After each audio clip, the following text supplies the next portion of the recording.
बस अब किसी भी क्षण आती ही होगी पुंजिक स्थला।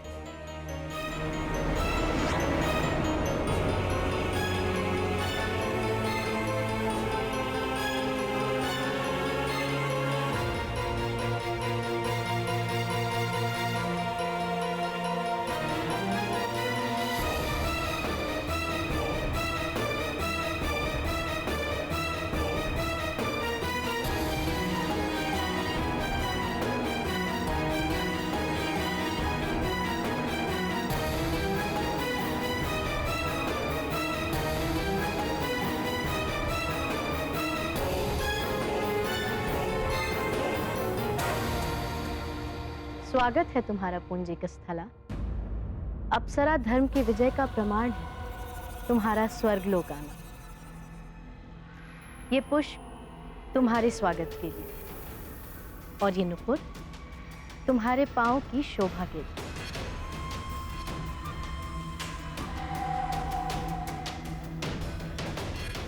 ये लो,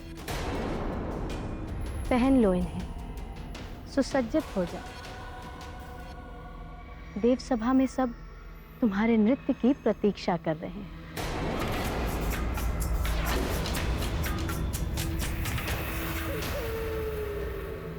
क्या हुआ पुंजिक स्थला?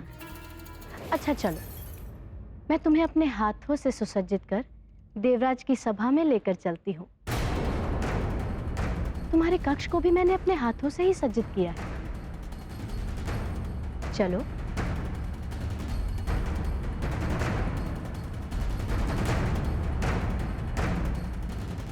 मैं देव संहिता का सम्मान करते हुए स्वर्गलोक अवश्य आ गई हूं, किंतु अब मैं अप्सरा धर्म कभी नहीं अपनाऊंगी। मैं अंजना हूं और अंजना ही रहूंगी। हनुमान की मां अंजना, पुंजिक स्थला कभी नहीं बनूंगी मैं। अब से मैं स्वर्गलोक के मंदिर में ही रहूंगी।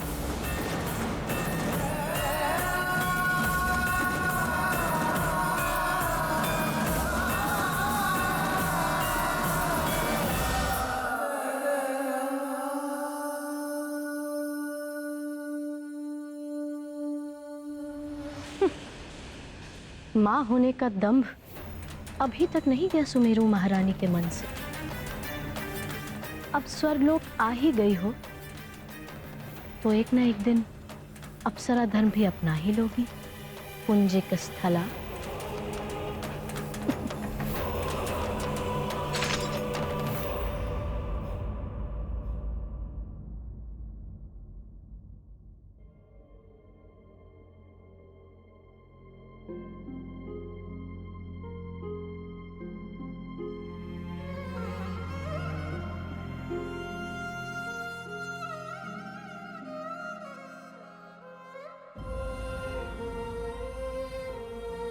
हे प्रभु, ये कैसे दिन देखने पड़ रहे हैं मुझे। मैं तो नियति के हाथों पे वश हूं, फिर भी अपने पुत्र से बिछड़ने की वेदना सहन नहीं कर पा रही। किंतु मेरा हनुमान तो अबोध है, उसकी तो कोई विवशता भी नहीं।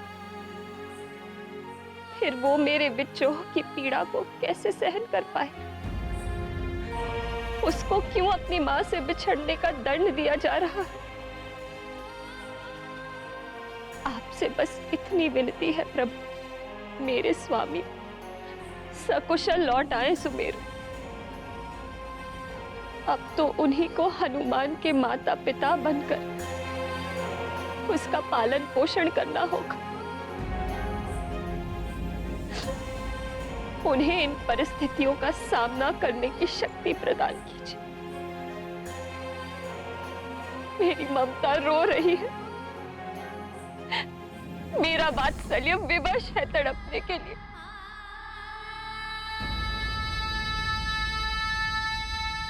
हनुमान, मेरे लाल,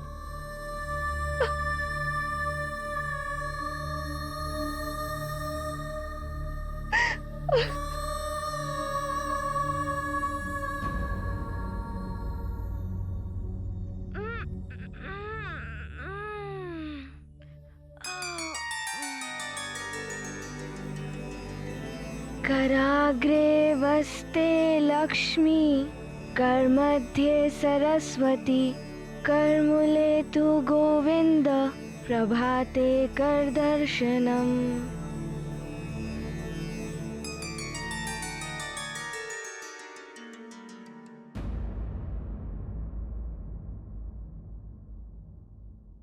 मेरे नेत्रों में अश्रु? किंतु माँ, आप अभी तक सोई नहीं। माँ भी रात्रि में व्याकुल थी।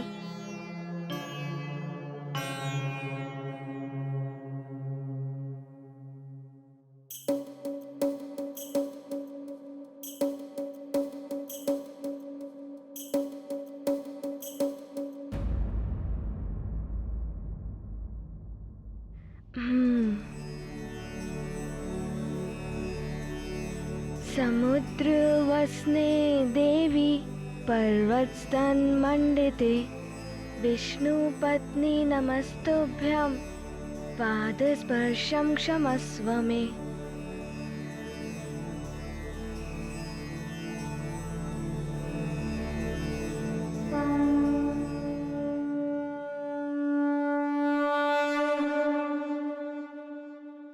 जय धरती मैया।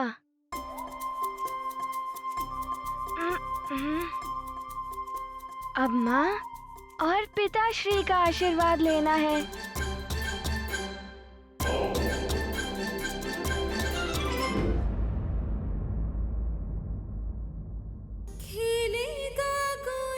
माँ, तेरी जब लल्ला, जग तुझियारा भाएगा। शिव सा वो सुंदर पवन जैसा वेग, जग के सरी नंदन कहेगा, जग के सरी नंदन कहेगा। मेरा हनुमान मुझे अवश्य ढूंढ रहा होगा।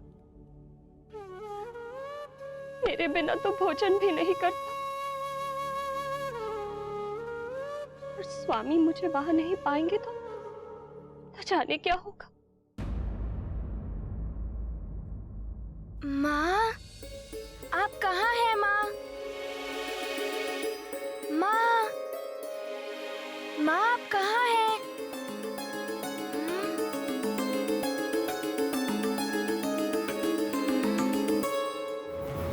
इतनी प्रातः माँ कहाँ चली गई? हाँ, पिताश्री भी राजाओं के आपातकालीन सभा में गए हैं, किंतु माँ।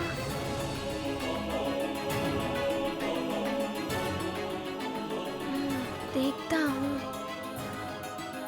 आप कहाँ हैं माँ? माँ, आप कहाँ हैं माँ?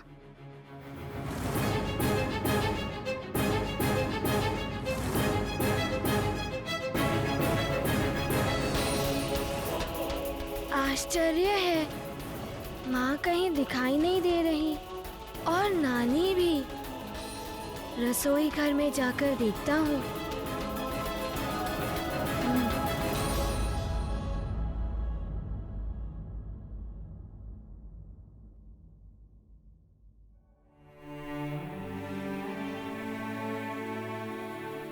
प्रणाम महारानी शची। प्रणाम। ये क्या कर रही हो पुंजिक स्थला? ये स्वर्गलोक है। यहाँ तुम्हें हाथों से माला गूंथने की आवश्यकता नहीं। यदि इच्छा प्रकट करोगी तो स्वयं ही हाथों में माला प्रकट हो जाएगी। देखो, देखा तुमने? क्या आवश्यकता थी इतने श्रम की? क्षमा कीजिए महारानी जी, किंतु प्रभु की सेवा करने के लिए स्वयं के श्रम से बने वस्तु को अर्पण करने से ही पुण्य प्राप्त होता है। तुम्हारी बात भी सत्य है।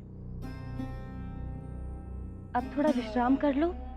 बहुत विचलित दिखाई दे रही हो। महारानी जी, नारी एक अदृश्य किंतु अटूट धागे से जुड़ी होती है अपने परिवार के साथ, और उस बंधन को कोई नियम, कोई भी संहिता नहीं तोड़ सकती। मुझे मेरे परिवार से दूर कर दिया गया है, किंतु मेरा मन तो वही है, इसीलिए विचलित हूं। यही सोच रही हूं कि मेरा अबोध पुत्र क्या कर रहा होगा, मेरे बिना भोजन भी नहीं करता वो। कदाचित ही उसके पिताश्री लौट कर नहीं आए होंगे दंड कवन से, जो उसे संभाल लेते।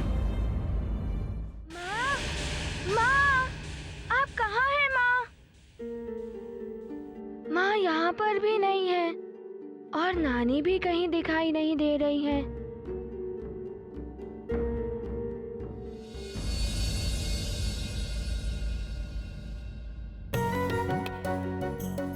अरे वाह, लड्डू!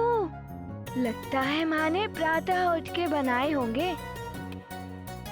माँ कितनी अच्छी है, कितना ध्यान रखती है मेरा। किंतु माँ कहाँ है? और नानी भी। सुनिए। जी युवराज। माँ कहीं दिखाई नहीं दे रही है और नानी भी। और पिताश्री भी अभी तक लौटे नहीं हैं क्या? महाराज तो युद्ध के लिए दंडक बन गए हैं और नानी जी महारानी जी को सुबह से नहीं देखा। कोई नहीं जानता कि वो कहाँ गई हैं। धन्यवाद। जी युवराज। अवश्य माँ नानी के साथ ही होंगी।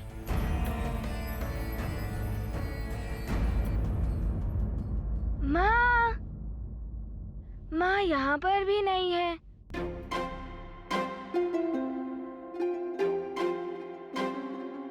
अरे युवराज, आप अभी तक तैयार नहीं हुए? माँ कहीं दिखाई नहीं दे रही है।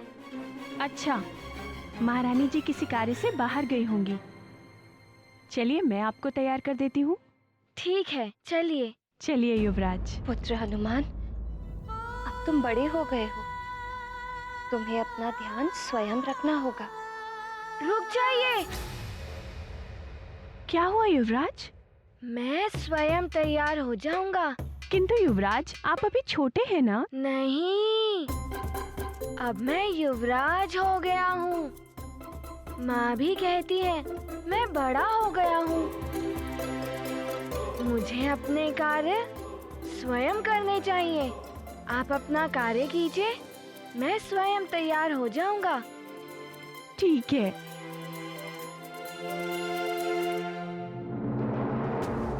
यहाँ स्वर्ग में किसी प्रकार के दुख का आभास नहीं होता किसी को, किंतु मैं पुत्र विछोह का दुख समझ सकती हूँ।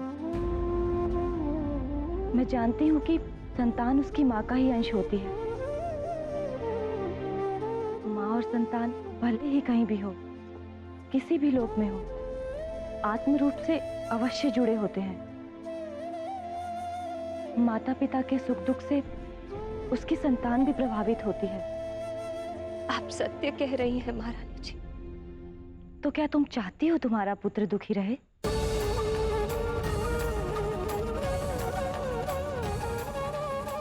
अगर तुम दुखी रहोगी तो तुम्हारे दुख की छाया तो तुम्हारे पुत्र पर पड़ेगी ही।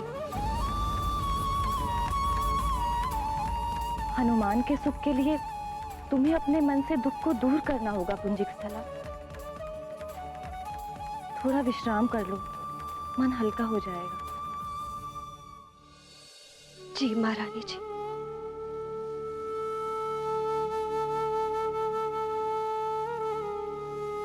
पुत्र हनुमान, मुझे क्षमा करना मेरे लाल।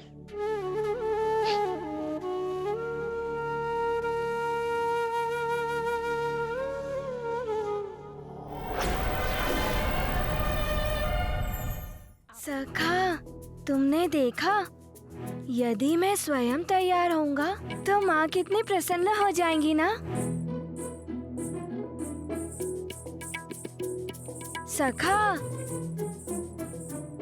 अब मैं तुम्हें भी स्नान कराऊंगा।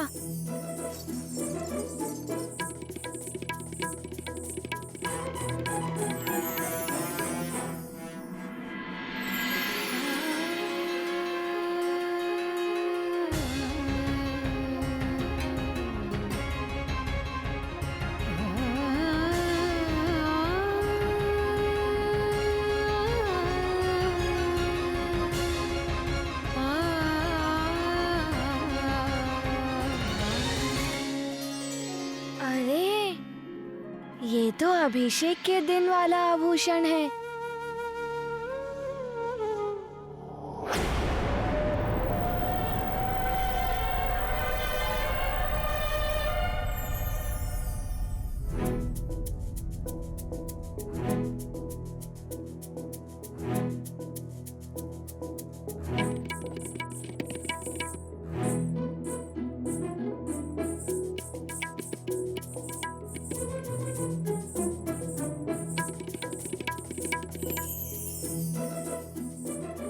कैसे पहनूं?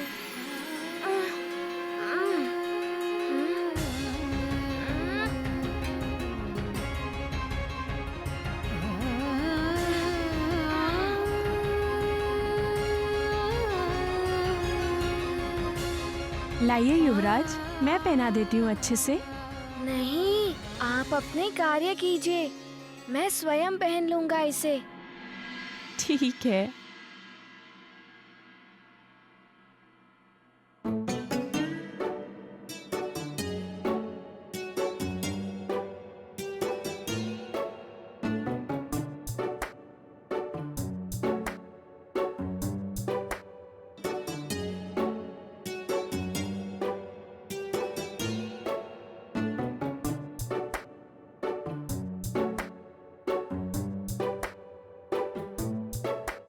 ये गाथा महाबली हनुमत की, रुचिकर लीला राम भगत की। जय जय जय रघुनंदन राम, जय जय जय महाबली हनुमान। मान दिया है इतना ज्ञान, मेरे बिन ये रखना ध्यान। नित्य कर्म और पूजा पाठ, करना स्वयं पुत्र हनुमान। हनुमत रखते सीख का ध्यान, सचित स्वयं हो करते ध्यान। हनुमत हैं बड़े आज्ञाकारी, करते कार्य मंगलकारी। अरे वाह युवराज, आपने तो सब कुछ स्वयं ही कर लिया आज। हाँ, अब तो माँ भी प्रसन्न होंगी ये देखकर। हाँ, चलिए अब भोजन कर लीजिए। पहले माँ को तो आने दीजिए, मैं माँ के साथ ही भोजन करूँगा।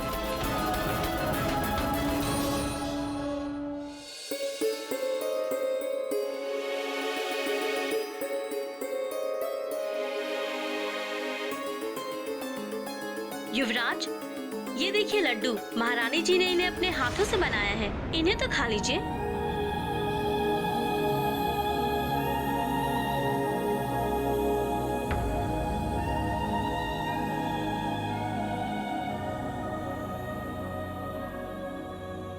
ना जाने क्यों ये लड्डू भी अच्छा नहीं लग रहा है। जब माँ अपने हाथों से खिलाती है तब इसका आनंद ही कुछ और होता है, किंतु ऐसा क्यों होता है?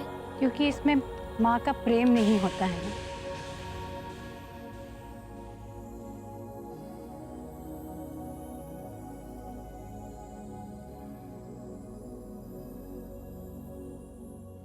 नानी, आप अकेली हैं?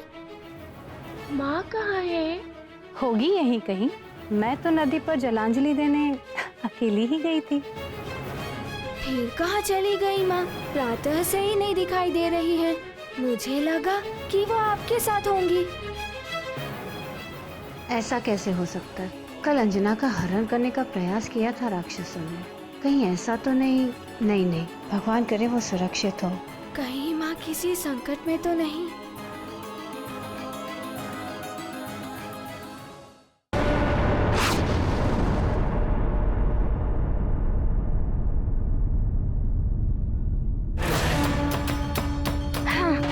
अरे युवराज हनुमान यहाँ मंदिर में? प्रणाम युवराज।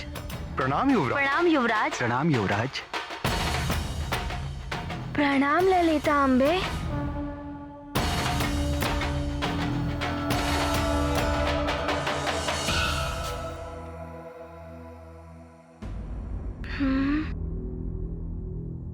माँ, माँ आप कहाँ हैं? माँ कहीं दिखाई नहीं दे रही हैं। प्रणाम युवराज। प्रणाम। आपने माँ को कहीं देखा है? युवराज, महारानी जी मंदिर में नहीं आई। धन्यवाद।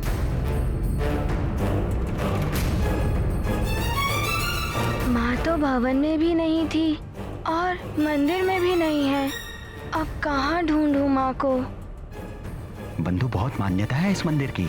हाँ, इसीलिए तो ये इतना प्रसिद्ध मंदिर है सुमेरु का। सुनिए। प्रणाम युवराज। प्रणाम। आपने माँ को कहीं देखा है? नहीं युवराज, हमने महारानी जी को नहीं देखा। यहाँ नहीं आई माँ, भवन में भी नहीं है, फिर कहाँ गई होंगी?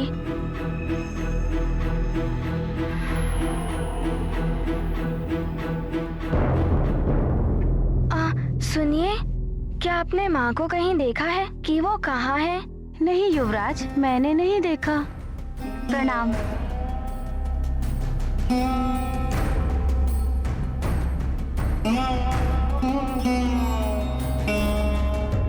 कहाँ जा सकती है माँ? कहाँ होंगी वो?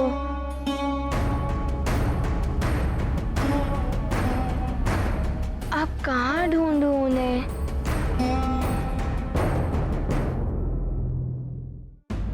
देवराज, असुरों का अत्याचार भले ही बढ़ रहा हो, किंतु उनके सहार के लिए भी सब प्रयासरत हैं। पृथ्वी लोक पर राजाओं की सभा हुई। सबने एक साथ असुरों के विरुद्ध लड़ने का निश्चय किया है।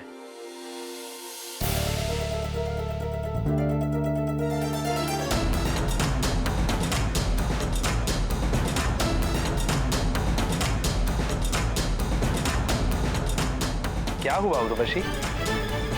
तुम एकाएक यहाँ, कोई विशेष कारण? पुंजिक स्थला आपका, स्वर्ग का और स्वर्ग के वासियों का अपमान करने पर तुली हुई है। क्या उसे स्वर्ग के नियमों का कोई भय नहीं? उर्वशी, स्वर्ग के नियमों का पालन करके ही तो पुंजिक स्थला स्वर्ग वापस आई है। किंतु वो जीत तो अभी भी सुमेरु के ही ध्यान में रही है। अभी भी वो संसार के नश्वर बंधनों के मोह में पड़ी हुई है। स्वर्ग को तो वो तुच्छ समझती है। ये स्वर्ग का और हम सब का अपमान है देवराज। उर्वशी, पुंजिक स्थला अभी अभी अपना परिवार छोड़कर आई। उन संबंधों की स्मृतियों को भुलाने में उसे कुछ समय तो लगेगा ही ना।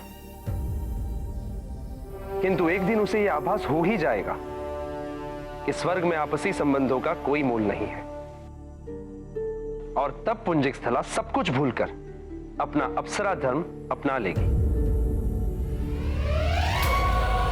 तो क्या तब तक आप स्वर्ग के नियमों का उल्लंघन होते देखते रहेंगे और आपके साथ हम सब भी अनर्थ देखते रहे? नहीं उर्वशी, ऐसा कदापि नहीं हो सकता। स्वर्ग के नियमों का पालन सबको करना पड़ेगा। यहाँ मेरे नियम चलते हैं और वो सबको मानने ही होंगे। देवराज, स्वर्गलोक में किसी को विवश नहीं किया जा सकता। सबको अपना जीवन अपनी इच्छा से बिताने का अधिकार है। और पुंजिक स्थला तो हनुमान की मां है।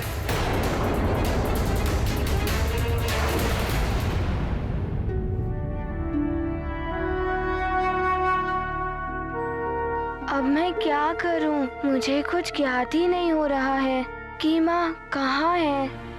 कुछ समझ ही नहीं आ रहा है कि क्या करूं। माँ, माँ आप कहाँ हैं? अब कहाँ ढूंढूं माँ को? माँ, माँ, कहाँ है आप? ये ध्वनि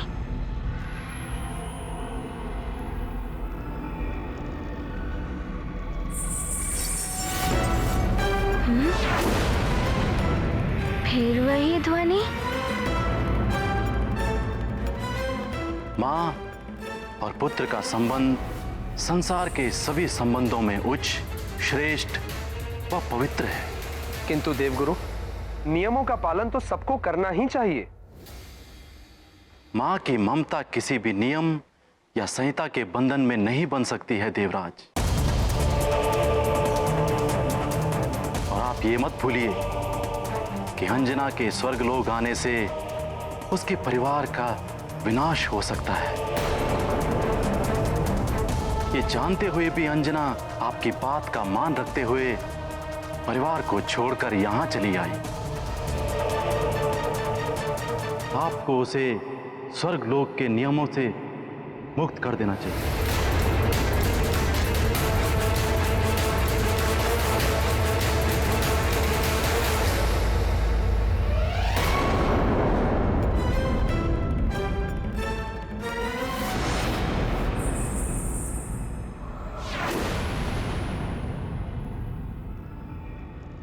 कहीं ये माँ तो नहीं?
माँ?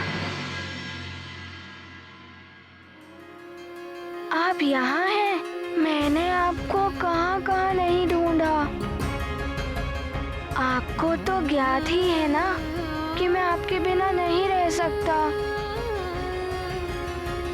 मुझे सब ज्ञात है मेरे लाल, किंतु मैं तो यहाँ तुम्हारे लिए ही आई थी। मेरे लिए? किंतु क्यों माँ? तुम्हारे लिए ये रुद्राक्ष लाने के लिए।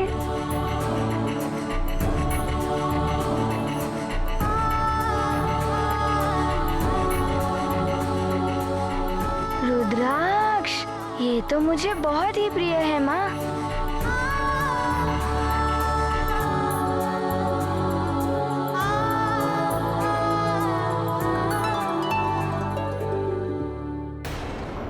ये हनुमान भी ना एकाएक चला गया, ठीक से कुछ खाया भी नहीं।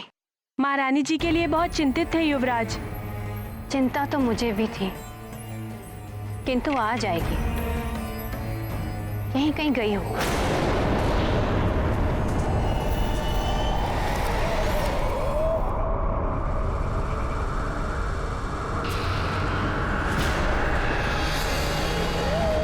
आ गई महारानी जी।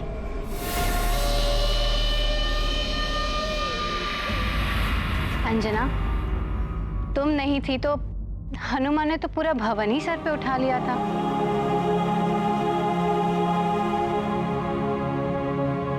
कहाँ चली गई थी तुम प्रातः से? माँ, मैं किलेश्वर मंदिर गई थी हनुमान के कुछ काम के लिए।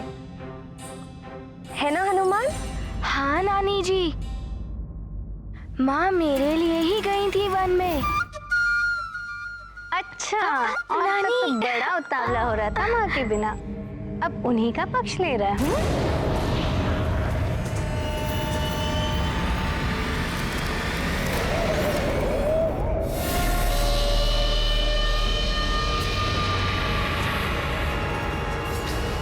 रुको अंजना,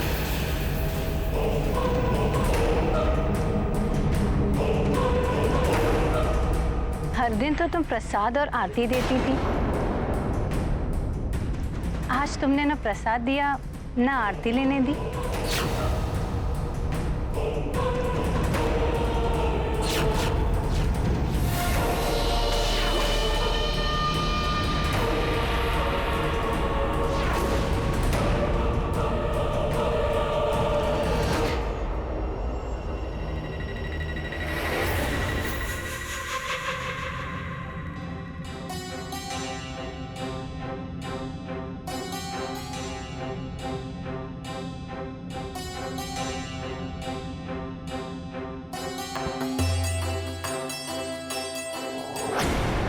अंजना,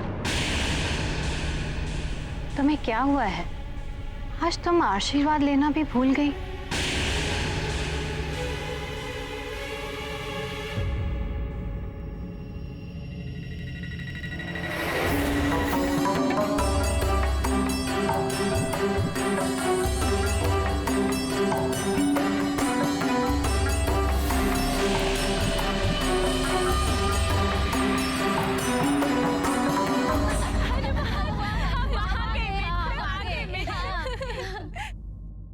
हनुमान, चलो खेलने चलते हैं। हाँ, चलो चलो चलो। माँ, मैं मेरे मित्रों के साथ खेलने जा रहा हूँ। नहीं,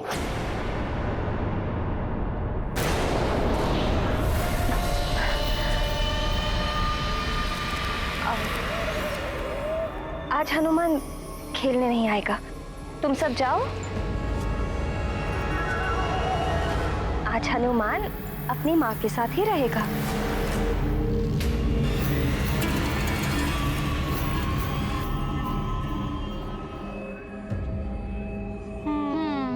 चलो मित्रों चलो। हाँ, आज हनुमान की अनुपस्थिति में ही खेलते हैं।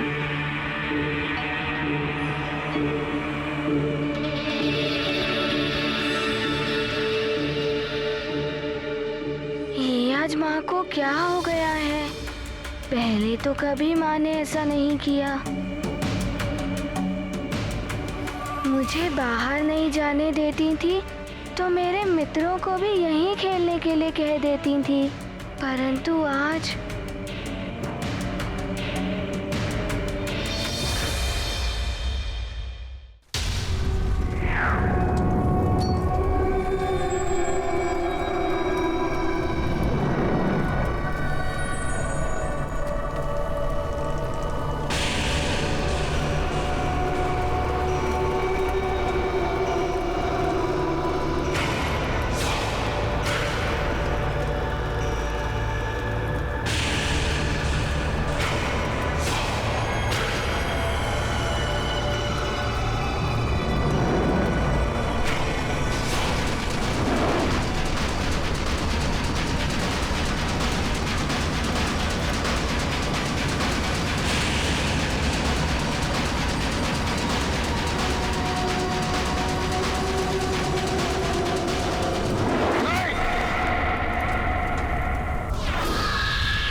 स्वामी, क्या हुआ आपको?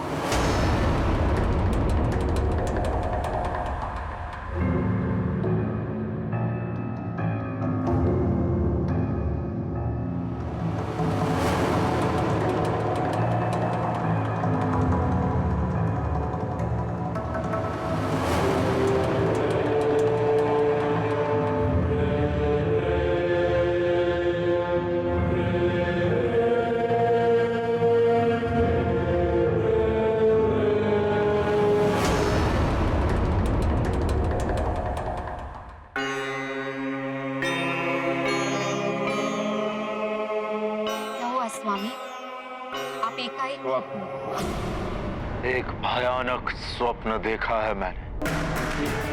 पूरी लंका को जलते हुए देखा है मैंने। एक पूंछ जिससे अग्नि निकल रही थी और करोड़ों जलते हुए तीरों का आक्रमण देखा है मैंने। आप चिंता मत कीजिए स्वामी, मात्र स्वप्न ही तो था। नहीं महारानी, आप समझ नहीं रही। ये सपनों का भी एक अर्थ होता है जो हमारे भूत, वर्तमान और भविष्य के साथ जुड़े होते हैं। हमारे भाग्य और दुर्भाग्य से इनका संबंध होता है।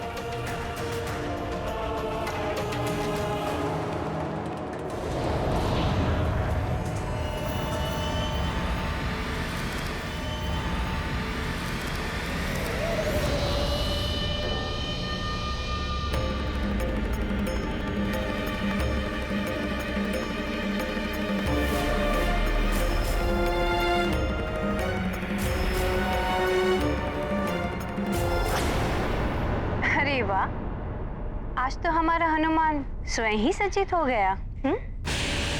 हाँ नानी, माँ किसी कार्य में व्यस्त थी ना, इसीलिए मैं आज भी स्वयं सज्जित हो गया। अब हमारा हनुमान बड़ा जो हो गया है। हाँ, अपने कार्य स्वयं करने योग्य तो हो ही गया है। माँ, मैंने सारे नित्य कर्म कर लिए हैं और स्नान भी कर लिया है। अब आरती करें। महारानी जी की जय हो। महारानी जी, महाराज केसरी आ चुके हैं।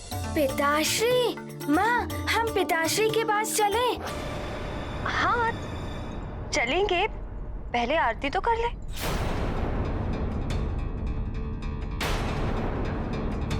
माँ, पिताश्री आ गए हैं। जब वो होते हैं तब हम सब साथ मिलकर ही आरती करते हैं ना। तो मैं उनके पास चलकर उन्हें बुलाने को कह रहा था।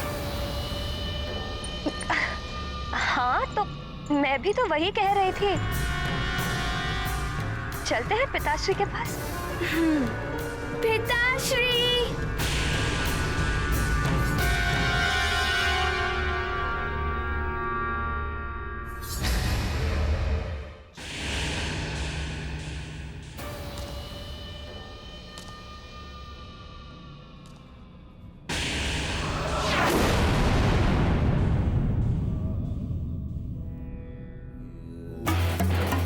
मेरी तंत्र गुफा की योगिनी प्रकट हो।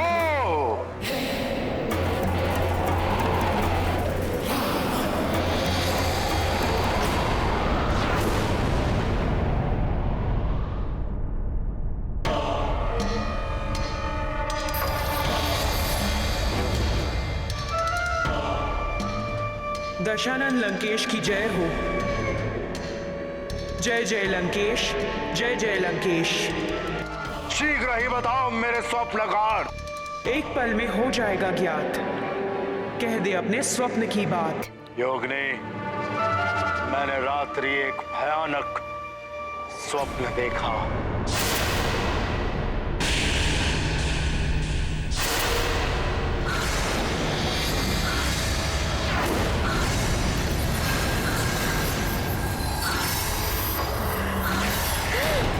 शीघ्र उत्तर दो।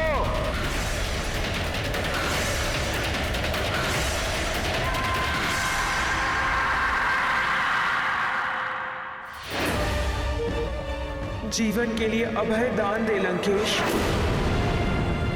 तो बताऊं, आपके स्वप्न का संकेत क्या है? अभय दान दिया। अब निश्चिंत होकर बताओ। जो भी हो, जैसा भी हो, स्पष्ट कहो। क्या है मेरे इस भयानक स्वप्न का अर्थ?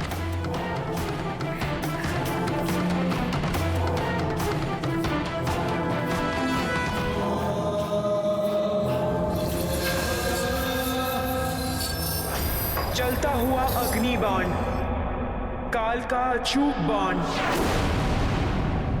इस काल बाण से हो जाओ सावधान, जो बढ़ रहा है लंका और लंकेश की ओर। रहो काल से बच के। बंद करो ये प्रलाप। लगता है तुम्हारी स्वप्न दृष्टा सिद्धि नष्ट हो गई है। क्षमा करें लंकेश, स्वप्न का यही अर्थ है। आज तक काल के बाण से कोई नहीं बच पाया है दशानन। काल को तो अब बचना होगा मुझसे। काल बाण छीन लूंगा मैं उससे। आज ही काल के यमलोक पर आक्रमण करूंगा मैं।